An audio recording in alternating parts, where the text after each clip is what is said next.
Now in our previous video we talked about dispersion. So in a way, when there is rain and when the sunlight comes out together, we see the creation of rainbows. This is the creation of rainbow. So why is this so? The question mark is, why is this so? Now this is because of the combined effect of dispersion, refraction and reflection. So as we know how the white light while passing through a prism gets dispersed into its respective colors, likewise when sun comes out in rain, we see that the raindrops acts as a spherical mirror which upon when the white light upon interacting with the raindrops undergoes dispersion, it also undergoes refraction and sometimes it undergoes reflection also. So this is the reason raindrops and rainbows. So these are some of the naturally occurring phenomena that we get to see due to sunlight. Now there is another thing that is known as scattering of light. Now this is very important, that is scattering of light.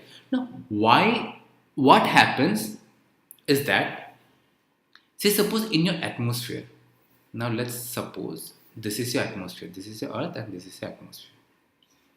Now in your atmosphere, if you look up, you always see the sky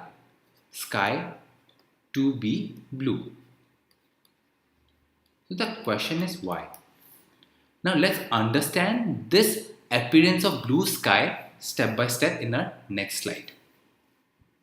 So what happens in scattering is that because we have an atmosphere, say suppose this is our atmosphere, and in this atmosphere there are small particles, say air molecules and different other such particles, dust particles. So when light travels, it is a combination, as we have said, it's a combination of different wavelengths.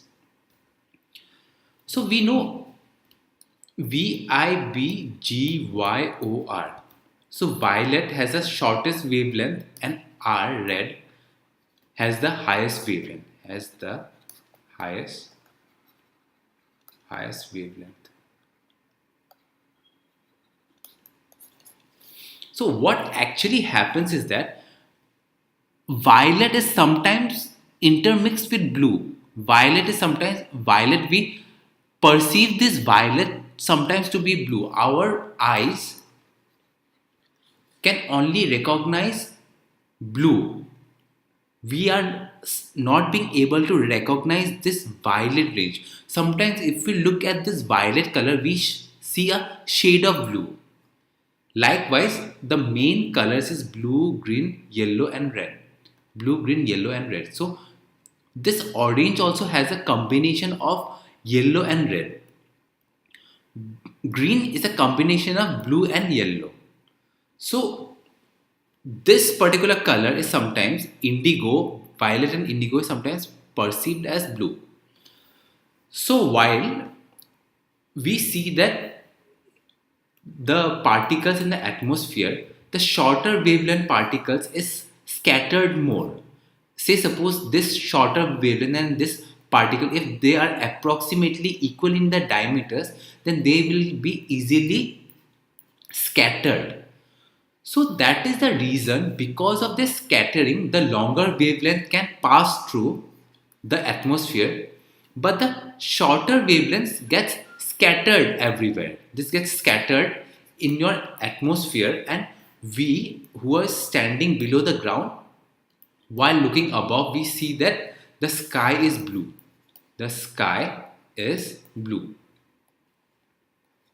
And the reason behind this is because the blue color is being scattered everywhere because it has a shorter wavelength.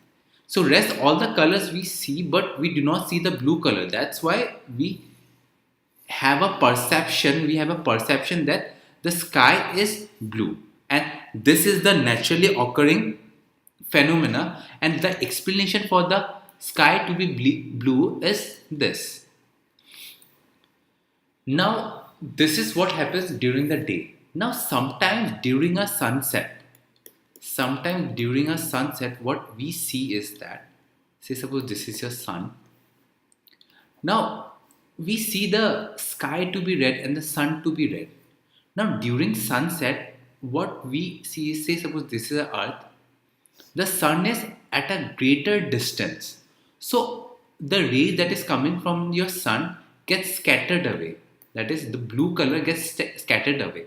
Only the red wavelength, that is the red color has the highest wavelength and it is not easily scattered. So in long distances, what we see is that we see the sun red and the sky to be red. Why? Because this red color has not been scattered and it reaches to us during sunset. But what about during sunrise?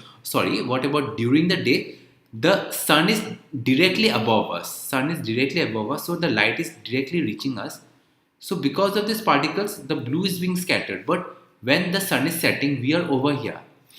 So because of this, this part we are looking red.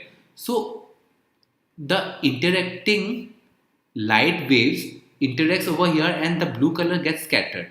So only thing to reach at this particular point, say this is your point. This is a point. So to reach this point, you have to have a wavelength of greater lambda, that is a higher wavelength, so that it does not get scattered easily, and therefore we see the sun to be red. Now the traffic light for the signal stop is always red. Why? So that it reaches us and it does not get scattered easily.